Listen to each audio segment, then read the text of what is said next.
안녕하십니까. 반갑습니다. 정만석 미국 변호사라고 합니다. 오늘은 2025년 8월 1일부터 시행되고 있는 미국 시민권자 직계가족 관련해서 변경된 이민국 새 지침에 대해서 소개할까 합니다. 아시는 바와 같이 미국 이민법에는 원칙적으로 비자기간 초과나 무단 취업이 있으면 미국에서 I-485를 통해 영주권자로 신분 조정하는 것이 불가능하도록 규정되어 있습니다. 그러나 미국 시민권자의 직계가족은 예외적으로 과거에 오버스테이라든가 불법 취업이 있어도 미립국이라든가 범죄, 사기, 허위 진술 등 다른 결격 사유가 없다면 법적으로 영주권을 받을 수 있다고 또한 규정하고 있습니다.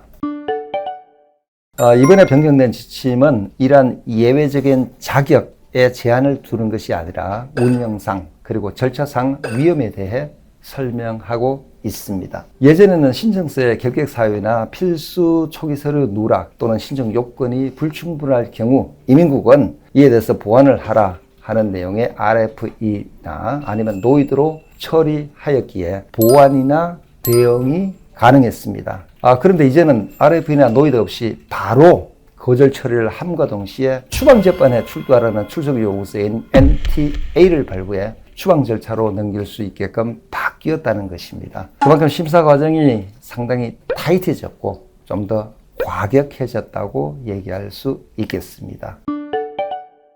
새롭게 바뀐 안을 보니까 추방 절차를 개시할 수 있는 경우가 5가지 정도로 되어 있는데요. 하나씩 보면은 먼저 신청서에 문제가 있는 경우입니다. 예를 들어서 불완전하거나 잘못 이민국 양식을 작성하는 경우, 그리고 옛날 버전의 양식을 사용하는 경우 등입니다.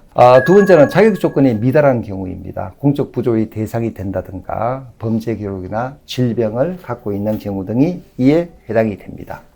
세 번째는 출생증명서나 가족관계증명서 등이 불충분하다는 등 이제 서류 자체에 문제가 있는 경우입니다. 네 번째는 과거 이민 신청서와 일치되지 않는 그런 경우가 해당이 되고요. 마지막으로는 인터뷰 관련으로 인터뷰 시 일관성 없는 진술을 하는 경우라든가 아니면 인터뷰에 불참하는 경우 등을 예로 들고 있습니다.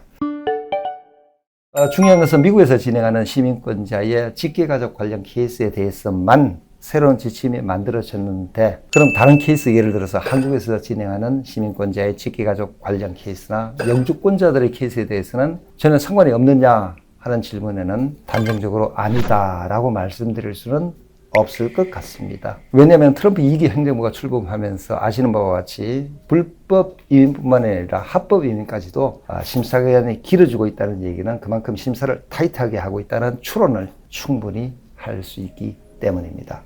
만약에 이민국에 제출한 신청 서류가 어떠한 이유에서든지 거절이 된다면 시간과 비용적인 측면에서 큰 타격이 아닐 수가 없습니다. 아시는 바와 같이 이민국 수수료가 I-130 피티션 신청 시 675불이니까 하나로 100만 원 정도 되죠. 미국에서 I-485 신청 시 1,440불이죠. 하나로 200만 원이 조금 넘습니다. 거절될 경우 제출한 수수료가 다 날아간다는 것입니다. 따라서 미국이든 한국이든 요즘같이 추가 서류 요청을 받지 않고 바로 거절되는 경우를 피하기 위해서는 어떻게 해야 되겠습니까? 물론 본인이 이제 모든 부분을 잘 커버할 수 있다면 괜찮습니다. 그러나 그렇지 못할 경우에는 이제 처음부터 경험 많은 어떤 전문가의 도움을 받아 케이스를 진행하는 것도 그리 나쁘지 않을 것 같습니다. 오늘은 시민권자 직계가족 관련해서 변경된 이민국 새 지침에 대해서 소개해 드렸습니다. 감사합니다.